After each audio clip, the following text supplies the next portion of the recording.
କେନ୍ଦୁଝର ବିହାରୀ ସମ୍ପ୍ରଦାୟ ଅଧିବାସୀ ଅସ୍ତଗାମୀ ସୂର୍ଯ୍ୟଙ୍କୁ ଅର୍ଘ୍ୟ ଓ ଉଦିତଗାମୀ ସୂର୍ଯ୍ୟଙ୍କୁ ଅର୍ଘ୍ୟ ଦେଇ ପାଳିଲେ ଛଟ୍ ପର୍ବ।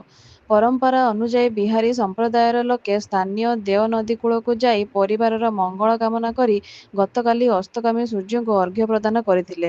ବିଶ୍ୱାସ ଅନୁଯାୟୀ ବ୍ରତଧାରୀମାନେ ଓପାସ ରହି ପ୍ରସାଦକୁ ମୁଣ୍ଡରେ ମୁଣ୍ଡାଇ ନଦୀ କୂଳକୁ ଯାଇଥିଲେ ଓ ମାନସିକ କରିଥିବା ଲୋକ ଗୁରୁଣ୍ଡି ଗୁରୁଣ୍ଡି ଘରୁ ନଦୀ ପର୍ଯ୍ୟନ୍ତ ଯାଇଥିଲେ।